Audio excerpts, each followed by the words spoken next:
12월 12일 주일 예배를 시작하도록 하겠습니다. 여호와는 나의 목자시니 내게 부족함이 없으리로다. 그가 나를 푸른 풀밭에 누이시며 쉴만한 물가로 인도하시는도다. 내 영혼을 소생시키시고 자기 이름을 위하여 의의 길로 인도하시는도다. 내가 사망의 음침한 골짜기로 다닐지라도 해를 두려워하지 않을 것은 주께서 나와 함께 하심이라. 주의 지팡이와 막대기가 나를 안위하시나이다. 주께서 내 원수의 목전에서 내게 상을 차려주시고 기름을 내 머리에 부으셨으니 내 잔이 넘치나이다. 내 평생의 선하심과 인자하심이 반드시 나를 따르리니 내가 여호와의 집에 영원히 살리로다. 아멘. 참 감사하신 하나님, 오늘도 인도하여 주시고 함께하여 주셔서 감사를 드립니다. 오늘 예배 가운데 임자하여 주시고 함께하여 주셔서 신령과 진정으로 드려지는 예배가 되게 하여 주시옵소서. 이 모든 말씀 거룩하신 예수님 이름으로 기도합니다. 아멘.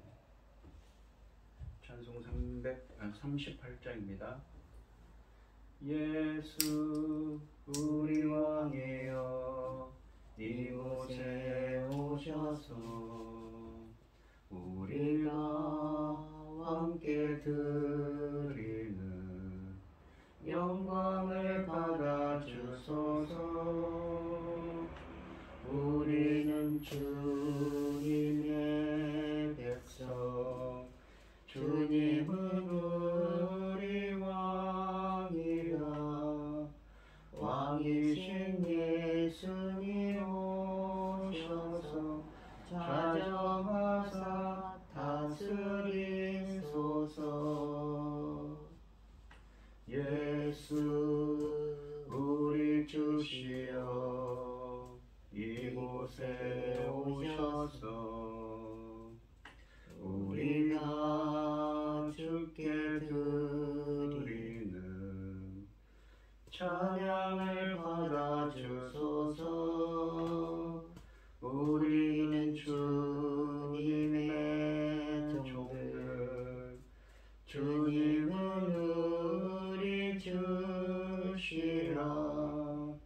주 대신 예수님 오셔서 이 찬양을 받아 주소서. 아멘. 사도신경 하심으로 신앙 고백하시겠습니다. 전능하사 천지를 만드신 하나님 아버지를 내가 믿사오며 그의 아들 우리 주 예수 그리스도를 믿사오니 이는 성령으로 잉태하사 동정녀 마리아에게 나시고 본디오 빌라도에게 고난을 받으사 십자가에 못 박혀 죽으시고 장사한 지 사흘 만에 죽은 자 가운데서 다시 살아나시며 하늘에 오르사 전능하신 하나님 우편에 앉아 계시다가 저리로서 산자와 죽은 자를 심판하러 오시리라. 성령을 믿사오며 거룩한 공예와 성도가 서로 교통하는 것과 죄를 사하여 주시는 것과 몸이 다시 사는 것과 영원히 사는 것을 믿사옵나이다. 아멘. 교동문 5번입니다. 교독을 하겠습니다. 제가 먼저 읽겠습니다. 여호와 우리 주여, 주의 이름이 온 땅에 어찌 그리 아름다운지요. 주의 영광이 하늘을 덮었나이다. 주의 대적으로 말미암아 어린아이들과 젖먹이들의 입에로 권능을 세우시며 이는 원수들과 보복자들을 잠잠하게 하려 하심이니이다. 주의 손가락으로 만드신 주의 하늘과 주께서 베풀어 두신 달과 별들을 내가 보오니 사람이 무엇이기에 주께서 그를 생각하시며 인자가 무엇이기에 주께서 그를 돌보시나이까. 그를 하나님보다 조금 못하게 하시고 영화와 존귀로 관을 씌우셨나이다. 주의 손으로 만드신 것을 다스리게 하시고 만물을 그의 발 아래 두셨으니 곧 모든 소와 양과 들짐승이며 공중의 새와 바다의 물고기와 바닷길에 다니는 것이니이다. 여호와 우리 주여, 주의 이름이 온 땅에 그리 아름다운지요. 아멘. 찬송 86장입니다. 내가 늘 의지하는 예수 나의 상처 입은 심령을 불쌍하게 여기사 위로하여 주시니 기쁘신 나의 좋은 친구 내가 의지하는 예수 나의 사모하는 친구 나의 기도 들으사 응답하여 주시니 미쁘신 나의 좋은 친구 주의 손을 의지하고 갈 때 나를 해할 자가 없도다 주님 나의 마음을 크게 위로하시니 미쁘신 나의 좋은 친구 내가 의지하는 예수 나의 사모하는 친구 나의 기도 들으사 응답하여 주시니 미쁘신 나의 좋은 친구 내가 요단강 건너가며 마음이 두려워서 떨 때도 주가 인도하시니 어찌 두려워하랴 미쁘신 나의 좋은 친구 내가 의지하는 예수 나의 사모하는 친구 나의 기도 들으사 응답하여 주시니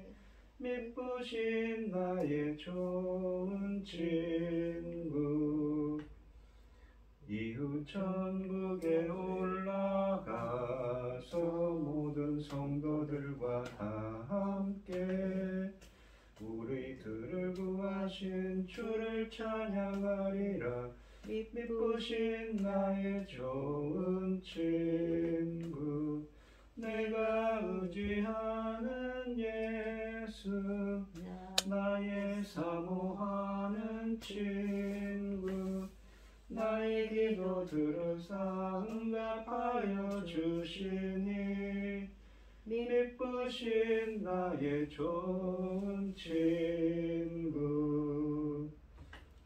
기도하겠습니다. 온 땅이여 여호와께 즐거운 찬송을 부를지어다. 기쁨으로 여호와를 섬기며 노래하면서 그 앞에 나아갈지어다. 여호와가 우리 하나님이신 줄 너희는 알지어다. 그는 우리를 지으신 이요 우리는 그의 것이니 그의 백성이요 그의 가르치시는 양이로다. 감사함으로 그 문에 들어가며 찬송함으로 그 궁정에 들어가서 그에게 감사하며 그의 이름을 송축할지어다. 여호와는 선하시니 그의 인자하심이 영원하고 그 성실하심이 대대에 이르리로다. 천지 만물을 지으신 전능하신 하나님 아버지, 어리석고 보잘것없는 저희를 자녀 삼으시고 아버지의 사랑 가운데 살아가게 하심을 감사드립니다. 세상은 온통 전쟁으로 이루 말할 수가 없고 볼 수도 없는 상황입니다. 그럼에도 불구하고 이 시간 하나님께 예배드릴 수 있도록 인도하시니 감사드립니다. 전능하신 하나님 아버지, 저희 나라를 불쌍히 여겨 주시옵소서. 아버지 앞에 그 어떤 것도 내놓을 것도 없지만은 아버지 도와주시옵소서. 아버지 하나님께서는 저희 나라를 제사장 나라까지 삼아주셨는데 아버지 하나님 이 중대한 시대에 아버지 하나님 저희들을 불쌍히 여겨 주시고 도와주시옵소서. 전쟁이 없도록 지켜주시옵소서. 전쟁과 재난으로부터 저희 나라를 지켜주시옵소서. 전능하신 하나님 아버지, 지금은 열매 거둘 중대한 시대입니다. 아버지, 이 중대한 시대에 아버지 기뻐하신 열매들을 아버지께 돌려드려야 할 텐데 아버지 하나님 저희는 너무 연약하고 어리석고 아버지 하나님 기뻐하시는 그 뜻에 이르지 못하였는지 아버지 하나님 저희들이 할 일을 다 하지 못하는 것 같아 너무나 죄송하고 아버지 하나님께 늘 아버지 안타까운 마음뿐입니다. 이 열매 거둘 시대에 당신이 사랑하는 종 열매 거둘 말씀을 들고 강단에 섰습니다. 아버지 하나님 참으로 감사드립니다. 이 천금 같은 말씀으로 말미암아 아버지께서 받으실 기뻐 받으실 열매들이 넉넉히 나올 수 있도록 도와주시옵소서. 아멘. 전능하신 하나님 아버지, 정말로 우리는 아무 무익한 존재입니다. 이 전쟁 앞에서 아버지 하나님, 이 어려운 상황 가운데에서 아버지 하나님, 저희들을 어찌해야 될지 모르겠사오니 아버지, 그들을 불쌍히 여겨 주시옵소서. 전쟁으로 힘들어하는 그 모든 사람들을 지켜주시고 아버지 도와주시옵소서. 전쟁이 빨리 끝날 수 있도록 도와주시옵소서. 이 모든 말씀 우리를 구원하여 주신 예수 그리스도 이름으로 기도드리옵나이다. 아멘.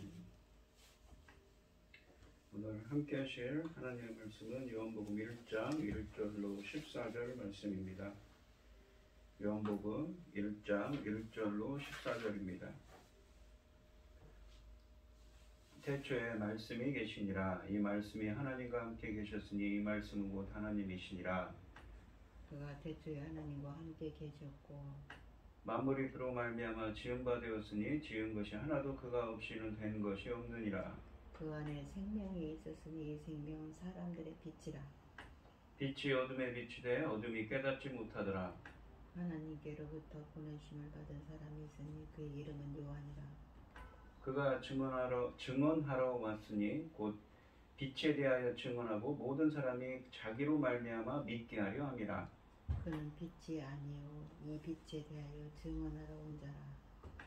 참빛 곧 세상에 와서 각 사람에게 비추는 빛이 있었나니 그가 세상에 계셨으며 세상은 그로 말미암아 지은 바 되었으되 세상이 그를 알지 못하였고 자기 땅에 오매 자기 백성이 영접하지 아니하였으나 영접하는 자 곧 그 이름을 믿는 자들에게는 하나님의 자녀가 되는 권세를 주셨으니 이는 혈통으로나 육정으로나 사람의 뜻으로 나지 아니하고 오직 하나님께로부터 난 자들이니라. 말씀이 육신되어 우리 가운데 거하시며 우리가 그의 영광을 보니 아버지의 독생자의 영광이요 은혜와 진리가 충만하더라. 아멘. 찬송가 85장입니다. 구주를 생각만 해도 이렇게 좋거든. 주 얼굴 배울 때야 얼마나 좋으랴. 만민의 구주 예수의 귀하신 이름은 천지에 있는 이름 중 비할 데 없도다. 참 회개하는 자에게 소망이 되시고 구하고 찾는 자에게 기쁨이 되신다. 예수의 넓은 사랑을 어찌다 말하랴. 주 사랑 받은 사람만 그 사랑 알도다. 사랑의 구주 예수여 내 기쁨 되시고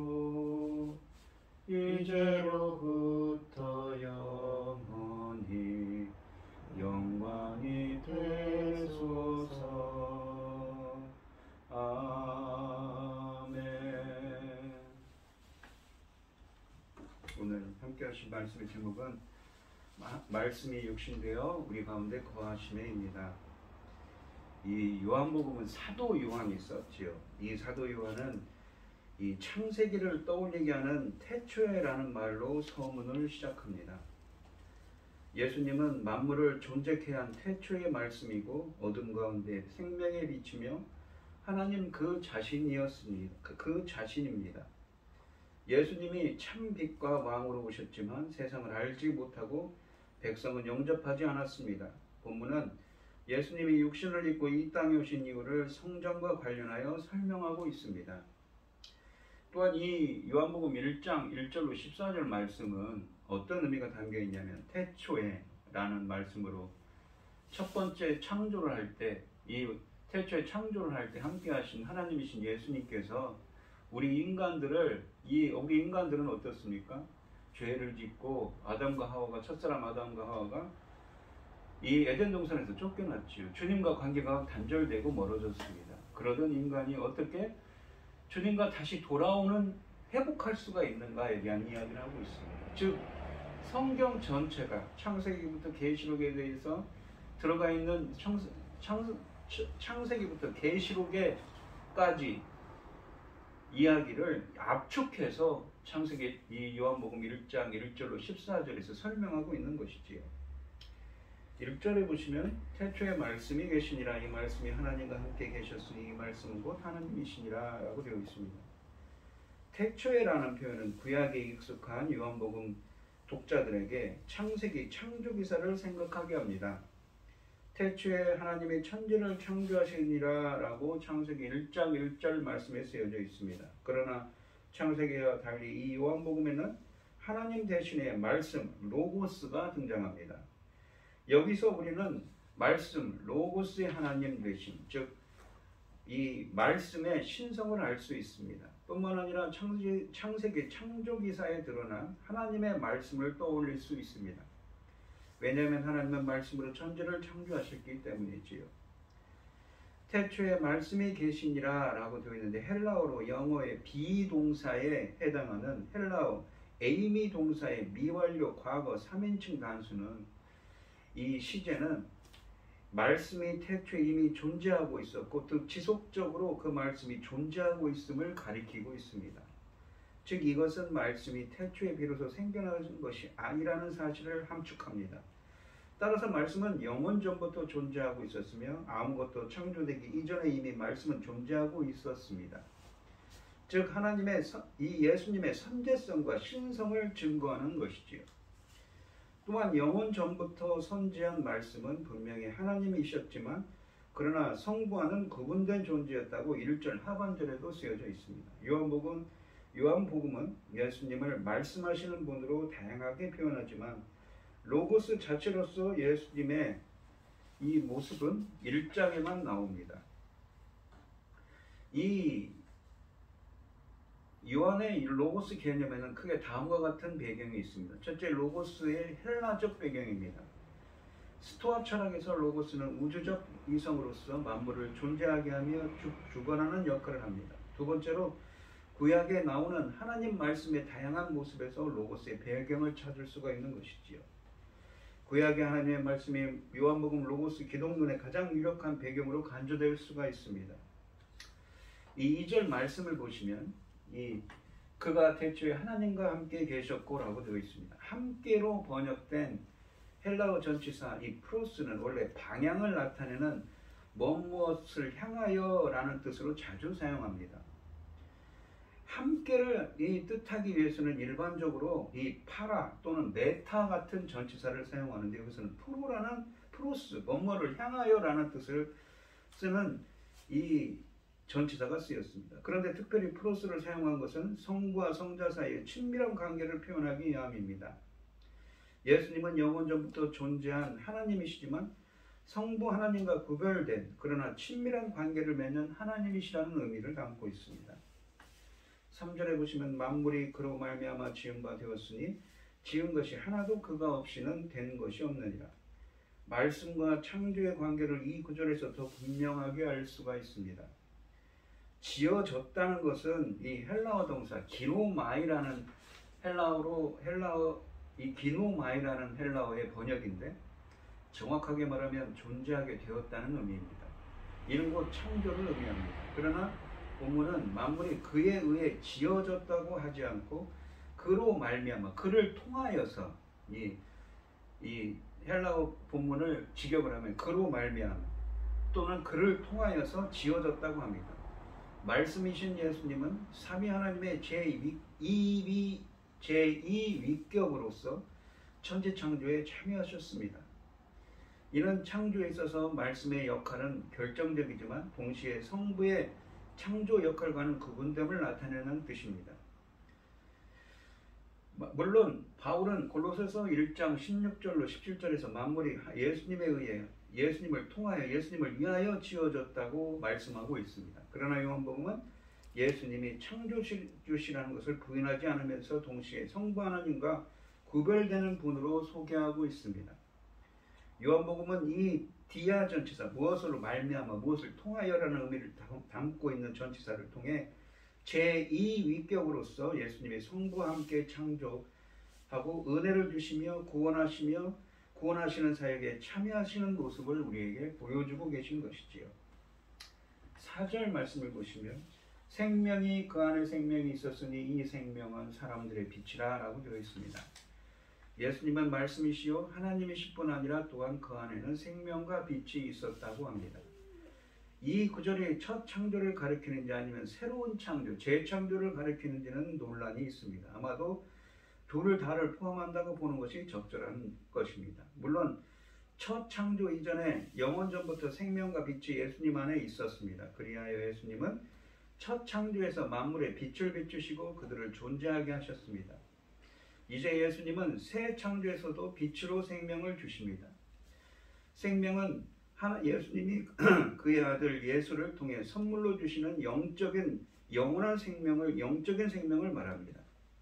예수님은 생명의 수요자이시며 생명 자체이시기도 한 것이죠. 그 영생을 의미하는 그 생명입니다.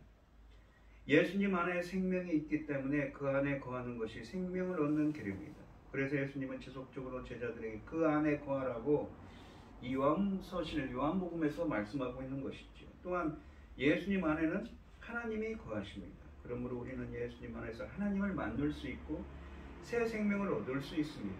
뿐만 아니라 생명이신 예수님은 사람들을 위한 빛이시기도 합니다. 사람들의 빛이란 이 말씀은 사람들을 위한 빛으로 번역할 수 있습니다. 예수님은 사람들에게 생명을 주실 때 어둠에 빛을 비추셔서 생명을 주십니다.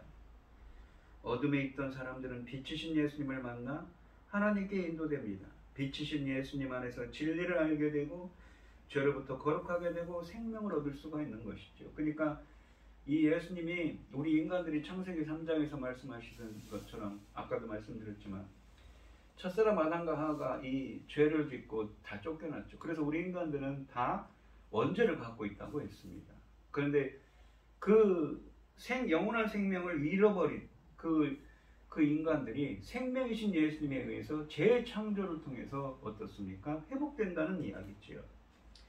5절에 보시면 빛이 어둠에 비추되 어둠이 깨닫지 못하더라 라고 되어 있습니다. 빛이 어둠에 비친다라는 빛을 비추다라는 의미인데 하나님은 아들을 통해 만물을 창조하셨고 아들 없이는 어떤 것도 존재할 수 없다고 3절에 말씀하셨습니다. 4절에서는 생명은 아들 안에 있었고 빛은 이 생명으로부터 온다고 했습니다.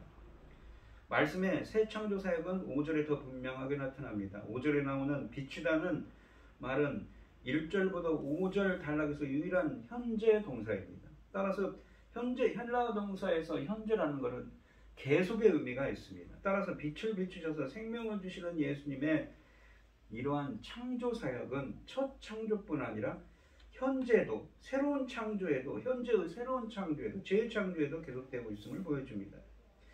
예수님은 끊임없이 어둠의 빛을 비추셔서 새 창조 사역을 하십니다. 그렇다면 여기서 어둠은 무엇을 의미하는가요? 빛과 어둠의 대조는 요한문헌에 자주 나타나는 표현입니다. 이들은 네 가지 차원에서 정의될 수 있는 첫째, 로고스의 계시와 반대되는 영적 무지함입니다. 두 번째는 하나님과 계시를 대항하는 죄와 악을 가리키기도 합니다. 세 번째는 생명의 빛에 반대하는 사망을 가리킨다고 볼 수 있습니다. 그리고 마지막으로 빛을 이기려고 하는 악의 세력을 가리킬 수 있습니다. 요한복음에서는 이 중에 이 악의 세력이 이 세상의 임금, 마귀, 사탄 등으로 나타나고 있지요. 따라서 어둠은 사탄의 지배를 받아 영적 무지와 죄로 죽어있는 세상을, 영적으로 죽어있는 세상을 가리킵니다. 이런 면에서 예수님의 이 새 창조 사역은 영적 무지와 죄와 죽음 가운데 있는 사람들을 구원하는 것이지요. 예수님이 계시는 곳에 영적 무지가 진리로 바뀝니다. 죄와 악이 떠나가고 하나님의 거룩이 임하는 것입니다. 예수님은 사망을 생명으로 바꾸시며 악한 세력을 물리치셔서 하나님 나라를 세우십니다. 이것이 바로 예수님의 새 창조 사역이고 현재 동사인 비추다라는 말은 예수님의 이런 새 창조 사역이 지금도 현재 동사, 헬라어 동사에서 이 현재 동사는 계속의 의미가 있다고 때 지금도 계속되고 있음을 말해주고 있는 것입니다. 5절 말씀을 보시면 이 깨닫다라고 번역된 카타람바노라는 단어는 이 문제가 있습니다. 이 카타람바노는 크게 두 가지로 해석되는데 영어 성경에서도 보시면 깨닫다를 이기다 라고 번역을 했습니다. 깨닫다와 이기다로 이 영어 성경에는 두 가지 번역이 있다고 합니다. 요한복음에서 이 카탈람바노라고 되어 있는 동사는 총 4번 사용됐습니다. 요한복음에서는 주로 적대적인 두 상대 사이에 일어난 공격적 의미를 띠고 있습니다. 또한 문법적으로도 5절에서는 깨닫다보다는 이기다는 의미가 더 적절합니다. 그러니까 빛이 어둠을 비추되 어둠이 이기지 못하더라 라는 의미로 해석되는 것이지요. 특히 빛과 어둠을 이야기하고 있는 12장 35절은 이런 해석을 강하게 뒷받침하고 있습니다. 어둠 속에 있는 세상은 예수님을 거부하고 심지어 죽였지만 그러나 예수님은 세상의 모든 반대와 핍박을 견뎌내시고 마침내 십자가와 부활을 통해 세상을 이기셨습니다. 예수님의 이러한 새 창조 사역은 지금도 빛을 비추시며 계속되고 있는 것입니다. 따라서 이런 해석으로 5절을 번역하면 다음과 같을 것입니다. 빛이 어둠에 비추시니 어둠은 그 빛을 이기지 못하였더라. 이 12절과 13절에는 빛이신 예수님을 영접해서 하나님의 자녀가 되는 사람들도 나옵니다. 이와 같이 어둠에서 구원받은 하나님의 자녀의 존재는 문맥이 깨닫다를 전적으로 지지하는 것은 아니라는 것을 보여줍니다. 요컨대 말씀이신 예수님 안에 생명과 빛이 있을 뿐 아니라 예수님 자신이 생명과 빛이십니다. 첫 창조에서 생명을 주시고 빛을 비추신 로고스 예수님은 그의 지상 사역을 통해 성육신하시고 십자가와 부활 사건을 통해서 사람들에게 계시와 구원의 영적인 빛을 비추고 지금도 비추고 계십니다. 이러한 새 창조 사역은 다른 면에서 볼 때 어둠과의 영적인 대결입니다.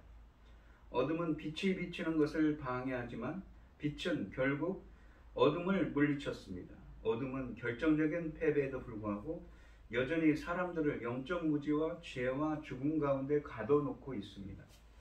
그래서 예수님은 현재에도 계속 생명의 빛을 비추셔서 새 창조 사역을 하고 계신 것이지요.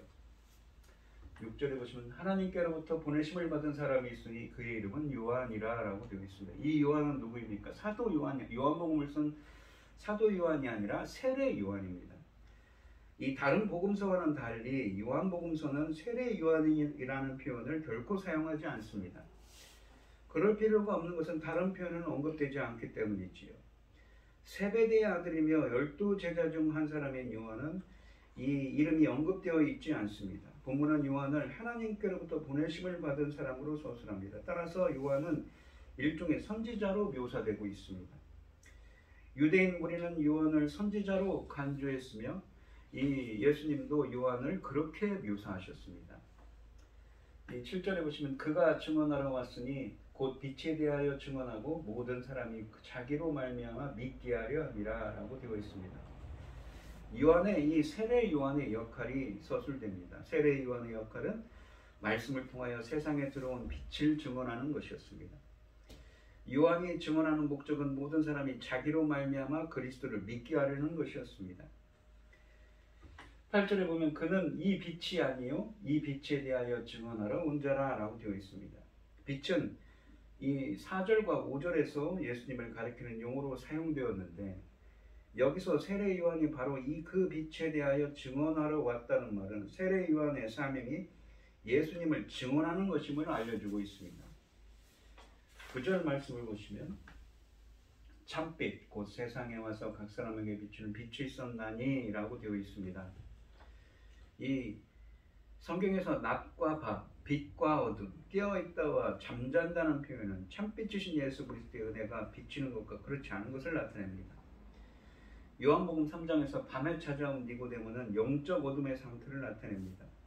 빛은 두 가지 역할을 합니다. 그 빛을 비추는 것은 구원과 심판의 두 가지 기능을 모두 가집니다. 한편으로 어둠 속에 있는 사람들에게 빛이 비치며 길을 찾아서 바로 걸어갈 수, 올바르게 바른 길로 걸어갈 수 있게 되지만, 다른 한편으로 어둠 속에서 죄를 짓고 있는 사람들에게 빛이 비치며 그들의 죄가 훤히 드러나서 부끄러움을 당하게 됩니다. 따라서 예수님의 오심으로 구원과 심판의 두 가지 일이 모두 일어나는 것입니다.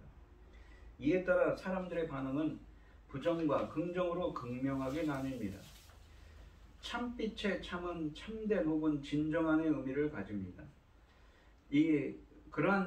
이러한 의미를 가진 이 알레티노스라는 단어입니다. 알레티노스, 알레세이아는 진리를 의미하는 것이지. 참되게 예배한 자들이라는 표현을 쓰고 있는 성경 말씀에 요한복음 4장 23절에 나오는 참되게 예배한다는 표현에 나오는 표현인 것입니다. 10절과 11절에 보면 그가 세상에 계셨으며 세상 그로 말미암아 지은 바 되었으되 세상이 그를 알지 못하였고 자기 땅에 오매 자기 백성이 영접하지 아니하였으나, 이 알지 못하는 것은 이 세상이 그를 알지 못했다고 하는데, 사람들이 예수님을 알지 못한다는 것은 무엇인가? 체험적이고 경험적인 알입니다. 그리고 이 영접하지 않았다는 것은 파라람바노, 영접하다라는 건 파라람바노, 받아들이지 않았다는 것입니다. 사람들이 빛이신 예수님을 받아들이기를 거부합니다. 그에 의해 창조된 세상도 그의 소유된 백성도 그를 알지 못했고 그를 영접하지 않았습니다. 10절에 안다는 표현은 존재에 대한 지적인 인식뿐만 아니라 관계적 개념까지 포함합니다. 체험적이고 경험적인 지식인 것이죠. 안다는 것이죠. 세상이 그를 인정하지도 않고 신뢰하지도 않았다는 것입니다. 11절에 영접하다는 말도 이와 같은 뜻인데 믿음의 다른 표현입니다. 그렇다면 여기서 세상과 자기 백성은 각각 누구를 지칭하는 거예요? 이 세상, 코스모스라고 번역된 세상은 그의 창조한 세계, 그 세계에 사는 인류, 그리고 타락한 사람들을 모두 포함하는 말이지만, 요한복음에서는 다분히 부정적인 의미가 강합니다. 부정적인 의미에 영적으로 죽은 자들인 사람들을 가리키는 말인 것이죠. 즉 10절에서는 예수님에 의해 창조되었지만 예수님을 거부하는 세상 사람들의 모습이 그려집니다. 11절에 그의 백성은 이스라엘을 가리키고 있습니다. 세상과 이스라엘은 분명히 다르지만 요한복음에서는 그 이미지가 종종 겹쳐서 나옵니다. 다시 말하면 예수님에 대한 유대인들의 부정적 반응은 세상의 부정적 반응의 전형적인 모습을 보여준다는 것이지요. 12절에 보시면 영접하는 자, 곧 그 이름을 믿는 자들에게는 하나님의 자녀가 되는 권세를 주셨으니 라고 되어 있습니다.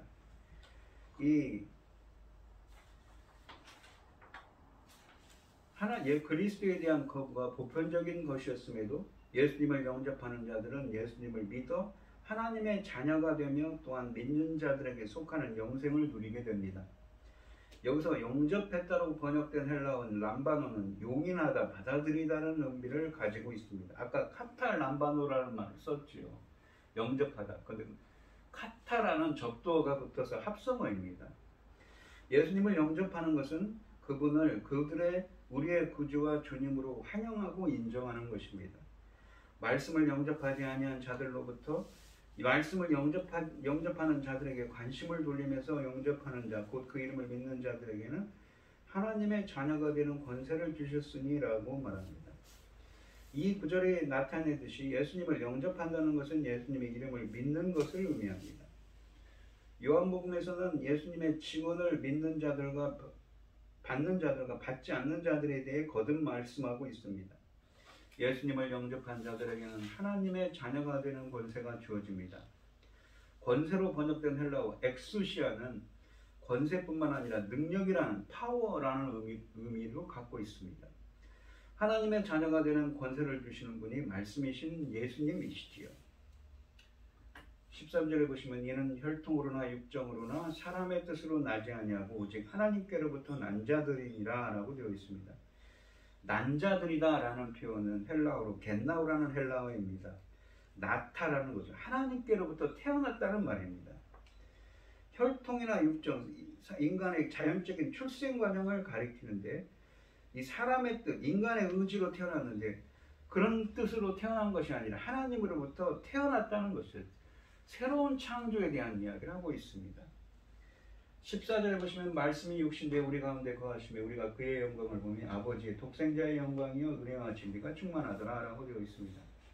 말씀이 우리 가운데 거하시며, 말씀이 육신이 되어 우리 가운데 거하시며, 거하시매라는 말은 안에 장막을 치다는 의미입니다. 헬라어를 직역하면 스케노센 엔 회민입니다. 우리 엔 회민, 우리 안에 스케노, 장막을 친다는 말이죠. 말씀이 육신되어는 2000년 전에 성육신 사건을 의미합니다. 그리고 그 말씀이신, 로고스이신 예수님이 우리 가운데 거하신다고, 스케노, 장막을 친다고 말씀하십니다. 우리 가운데 장막을 친다는 것은 하나님이 구약 출애굽 사건에서 이스라엘의 성막 가운데 거하시는 것을 우리에게 떠올리게 합니다. 거한다, 거하신다, 스케노는 문자적으로 장막을 치다는 의미입니다. 구약에서 이 장막을 치다라는 말은 이 구약 성경을 번역한 헬라어 성경인 이 70인역 성경에서 출애굽기 40장 34절로 38절에 보시면 하나님의 임재가 이스라엘 진영 가운데 있는 성막에 임할 때 쓰였습니다. 출애굽기 25장 8절과 9절에서 하나님은 모세에게 자신이 이스라엘 백성 중에 거할 장막을, 그러니까 성막이지요, 만들라고 명령하셨습니다. 쉐키나라고 되어 있는, 히브리어로 쉐키나라고 되어 있는 이 장막은 샤칸, 거하다라는 말에서 유래했습니다. 이것을 70인역 성경, 헬라어로 번역한 70인역 성경은 스케네 또는 스케노의 명사형인 스케네, 장막으로, 스케네로 이 70인역 성경 헬라어로 번역을 했습니다. 이 요한복음 1장 14절 말씀은 구약에서 이스라엘을 구원하시고 시내산에서 하나님의 백성과 함께 거하신 장막을 치신 것처럼 예수님도 예수님을 믿고 구원받은 하나님의 백성과 함께 하신다는 것을 의미합니다. 그러니까 출애굽을 했는데 첫 출애굽이 있었지요. 그리고 이 성경적으로 보시면 어떻습니까? 우리가 이사야나 에스겔 같은 성경에 보시면 이스라엘 백성들이 다시 70년간 바벨론에 종살이를 하고 돌아올 것이라고 하죠. 그리고 실제로 돌아옵니다. 그래서 성전을 짓고 성벽을 쌓지요. 그것을 제2의 출애굽이라고 표현합니다. 그리고 이것은 무엇입니까? 바로 메시아이신 예수 그리스도를 통한 새로운 출애굽인 것이지요. 애굽에서 구원받은 이스라엘은 출애굽기 19장 1절에 보시면 시내산에 도착해서 언약을 맺고 성막을 지었으며 하나님을 어떻게 섬겨야 되는지, 그리고 하나님의 백성으로서 어떻게 구별된 삶을 살아야 되는지를 배웠습니다. 특히 이 시내산 언약에는 두 가지 중요한 의미가 있는데, 언약을 통해서 하나님의 통치를 건립하는 역할을, 하나님의 신정 통치 국가가 되는 역할을 했습니다. 두 번째는 예배의 원형이 완성됐습니다. 즉 하나님과 함께하죠. 하나님은 출애굽기 3장 12절에서 먼저 하나님의 신정 통치 국가라고 했는데, 나는 너희 하나님이 되고 너는 내 백성이 됐다는 하나님의 언약을 통해서 언약 백성이 되었습니다. 하나님이 주인이고 하나님의 백성이 되는 그러한 무엇입니까? 하나님의 통치 국가가 되었다. 하나님의 통치가 확립됐죠. 그리고 두 번째는 예배의 원형이 완성됩니다. 하나님은 출애굽기 3장 12절에서 호렙산 가시덤불에 임하셔서 모세를 만나 출애굽을 명령하셨을 때, 네가 백성을 애굽에서 인도하여 낸 후에 너희가 이 산에서 하나님을 섬기리니 라고 하셨습니다. 즉 호렙산, 시내산은 하나님의 임재의 장소이기 때문에 거룩한 곳이지요. 하나님은 모세에게 백성들을 이끌고 와서 이 산에서 섬기라고 했습니다. 이 섬기다라는 말은 히브리어로 아바드인데, 사람과의 관계에서는 봉사하다는 말이고 하나님과 관계에서는 예배하다는 의미입니다. 그래서 이 아바드라는 말을 헬라어로는 이 예배하다를 의미하는 나트류라는 헬라어로 번역을 했습니다. 모세가 바로에게 줄기차게 요구한 것은 여호와께 예배 제사 드리러 가겠다는 것이었습니다. 또 섬긴다는 말과 제사 드린다는 말이 같은 문맥에서 한 문장에서 함께 사용되게 되어 있습니다. 즉 제사 드린다는 것은 예배 드린다는 것이지요. 출애굽기 3장 12절에 이 산에서 여호와를 섬기라는 것은 예배 행위로 규정 지을 수 있는 것입니다. 언약을 맺고 이스라엘이 시내산에서 배운 제사가 예배의 원형이며 예배의 완성이라고 할 수가 있는 것입니다. 그리고 이 성막의 예배는 후에 성전 예배로 지어졌고, 또한 요한복음 1장 14절의 말씀이 육신이 되는 것의 두 번째 결과에 대해 요한복음은 우리가 그의 영광을 보니라고 말합니다. 예수님의 성육신에 나타난 영광, 또한 구약의 성막과 성전에 임했던 하나님의 영광을 반영하는 것으로 볼 수 있습니다. 모세가 성막 건축을 마쳤을 때 출애굽기 40장 34절로 35절에 구름이 회막에 덮이고 하나님의 영광이 성막에 충만하며 모세가 회막에 들어갈 수 없었으니 이는 구름이 회막에 덮이며 하나님의 여호와의 영광이 성막에 충만하였다고 말씀하고 있습니다. 하나님의 영광이 성막에 임했던 것처럼 이제 말씀이신 예수님과 함께 거할 때 임한 것이지요. 그러니까 우리 인간이 창세기 3장에서 첫사람 아담과의 죄로 이 하나님과 관계가 단절된 인간이 새 창조를, 예수님의 새 창조를 통해서 새로운 출애굽을 하는 것이죠. 구원의 완성이고 그 구원의 완성을 이루게 된다는 것, 다시 회복하게 된다는 것입니다. 또한 그들이 보았던 영광의 두 측면이 있는데 첫 번째 측면은 아버지 동생자의 영광입니다. 이 모노게네스라는 여기서 말씀을 독생자로 묘사하면서 특별한 단어는 모노게네스라는 독생자라는 말을 사용합니다. 이 말의 뜻은 특별하게 구별된 유일한 아들을 의미합니다. 모노게네스는 독자라는 개념이 아니라 하나님과의 유일한 관계성을 의미하는 말이지요. 즉 예수 그리스도는 하나님에게서 나온 유일한 분이시라는 의미입니다. 하나님의 특별히 구별된 아들로서 예수님은 아버지의 영광을 보여주는 성막처럼 우리 안에 임재하고 계신 것입니다. 그리고 주님이 우리 안에 거하신다면 하나님의 임재가 충만한 성막처럼 우리가 성막이 되는 것이지요. 그리고 두 번째 측면의 영광은 은혜와 진리가 충만하다는 것입니다. 이 장막을 친다, 스케노라는 표현은 출애굽 모티브를 근원으로 합니다. 그리고 이것은 무엇입니까? 에스겔서 같은 이사야서와 에스겔 같은 선지자는 두 번째 출애굽, 그러니까 이 포로된 바벨론에서 끌려간 백성들이 다시 돌아온다고 했죠. 그리고 이사야서나 에스겔 같은 선지자들의 이 예언을 통해서 예수 그리스도의 새로운 출애굽을 예언했는데 그것이 지금 이 예수 그리스도를 통해서 신약 성경에 와서 이루어지고 있는 것입니다. 이 계시록 7장 15절에 보시면 그러므로 그들이 하나님의 보좌 앞에 있고 또 그의 성전에서 밤낮 하나님을 섬기매 보좌에 앉으시니가 그들 위에 장막을 치시니, 이 스케노라는 말을 이 요한계시록에 쓰고 있습니다. 이 요한복음 1장 14절에서 예수님은 성육신하시고 믿음으로 구원받아 새 언약과 새 출애굽을 완성하여 영적 예배를 드리는 성도들과 함께 하늘에 거하심을 표현합니다. 그러니까 구원의 여정에 대한 이야기를 이 요한복음 1장 1절로 14절 말씀이 구원의 여정에 대한 이야기를 하고 있습니다. 에덴 동산에서 쫓겨난 하나님과 관계가 단절된 인간이 하나님과의 관계가 회복되어서 주님과 함께하게 되는 그 여정입니다. 그것이 성경 전체가 창세기부터 계시록까지 성경 전체가 하고 있는 이야기인 것입니다. 그리고 그 이야기를 요한복음 1장 1절부터 14절에서 사도 요한은 압축을 해서 표현하고 있는 것이지요. 우리가 오늘 본문 말씀을 보시면 사도 요한은 이 요한복음 1장을 통해서 어떻습니까? 우리에게 많은 말씀을 표현하고 있습니다. 하지만 중요한 것은 무엇입니까? 예수 그리스도의 우리 인간들이 이 죄와 사망, 허물 때문에 하나님과의 관계가 멀어졌지만 빛이신, 생명이신 예수님에 의해서 우리 인간들은 새로운 생명을 얻고 그분을 영접하는 자들에게는 새로운 생명을 주시고 하나님의 백성으로 회복할 수 있도록 은혜를 주신다고 말씀하고 있는 것이지요.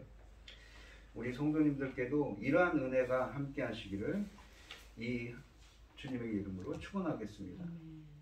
구원의 완성이고 새 언약의 완성, 새 출애굽의 완성을 이룬 성도들, 에덴 동산에서 쫓겨나 관계가 단절된 인간이 새 언약을 성취하고 구원의 완성을 이루어 하나님과의 관계가 회복되어 주님과 함께하게 되는 것입니다.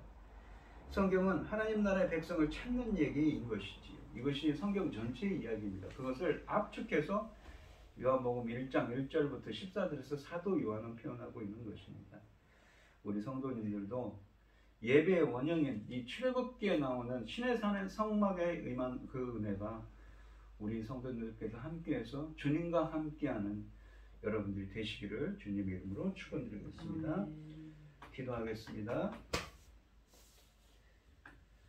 하나님 아버지 감사합니다. 오늘 주신 하나님의 말씀처럼 사도 요한이 말씀하는 것처럼 우리 죄와 허물로 하나님과 관계가 멀어진 우리 인간들이 다시 회복하여서 주님과 함께할 수 있는 은혜, 성막이신 주님의 장막을 치시는 그 성막에만 하나님의 그 영광이 함께한 것처럼 예수님의 영광이 함께하여 주셔서 저희들도 주님과 함께하고 회복할 수 있도록 은혜 베풀어 주시옵소서.